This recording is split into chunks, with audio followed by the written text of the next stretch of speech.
everybody, this is Squiddosnazz, and today I'm going to be working on an artwork which I did inspired by Pantone's Colour of the Year, which has just been released for 2018. The colour is called Ultraviolet, and I guess it's a pretty cool name, but I mean, considering that ultraviolet light is off the visible spectrum, it's a little bit illogical. But anyway, cool name, either way.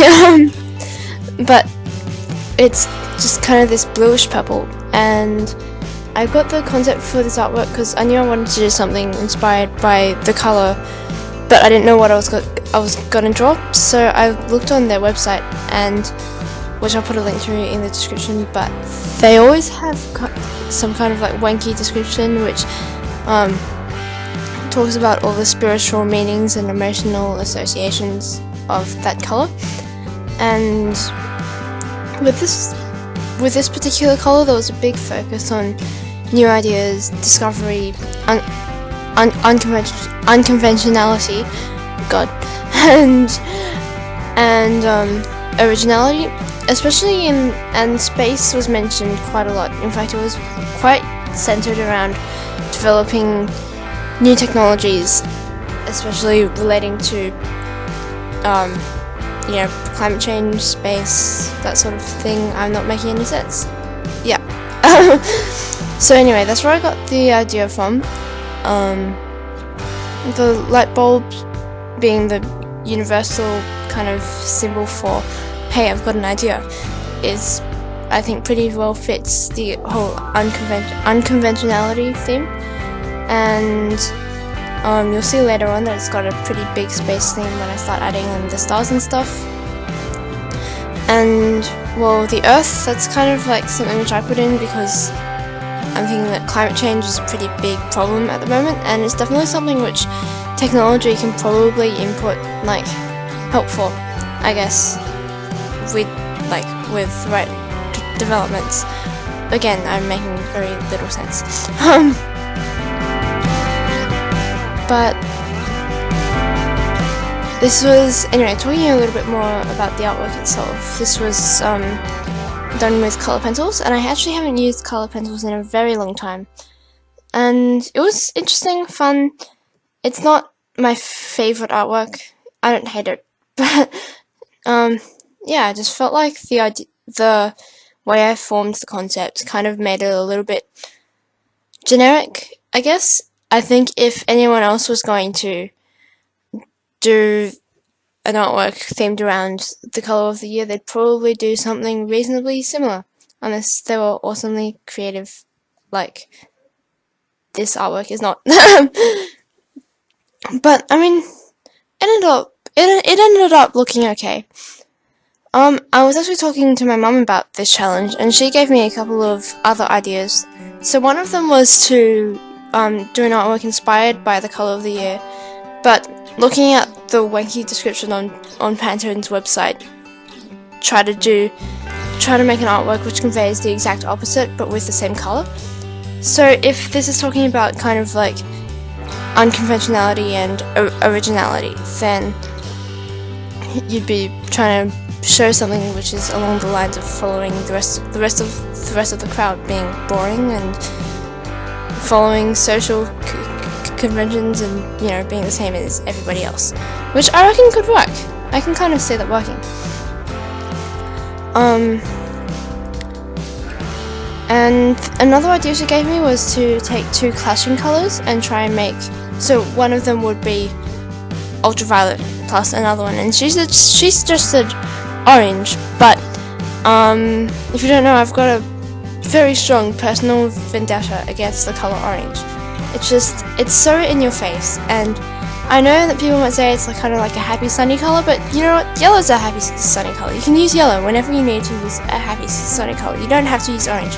There's just so many things that the colour orange, there's just so many unsatisfactory things which the colour orange brings to mind, and yeah, it's just, I don't like it.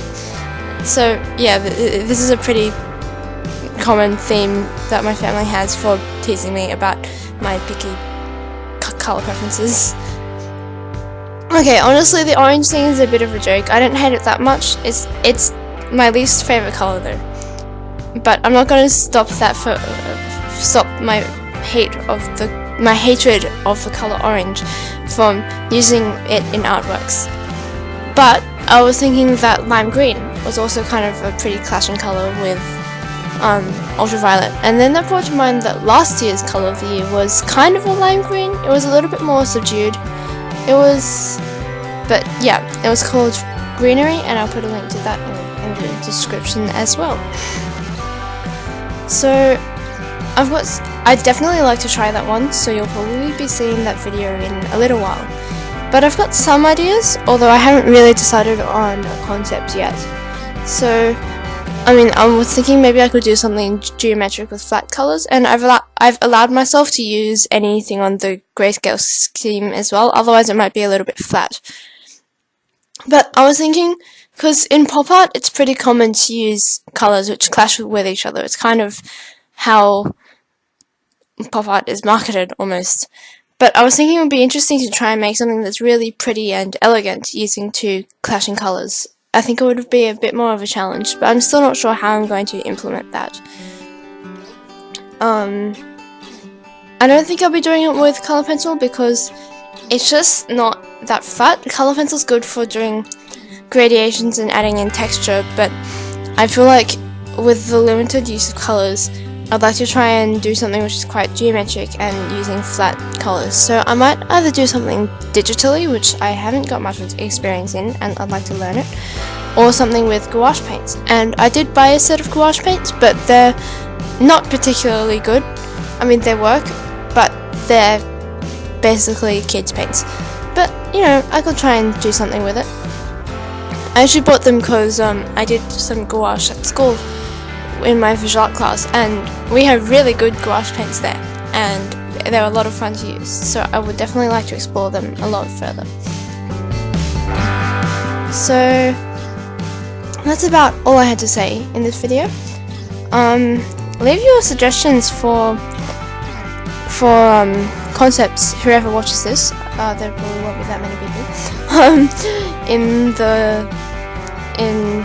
in the description for that color clashing challenge, and you'll probably see that video kind of soon, although I'm also due for another sketch page video.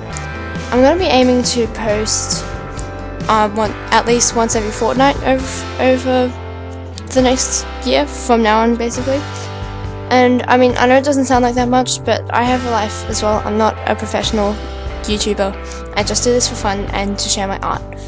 So I think that's a good amount for me. Thanks so much for watching. I'll see you in the next video. Comment, subscribe, like.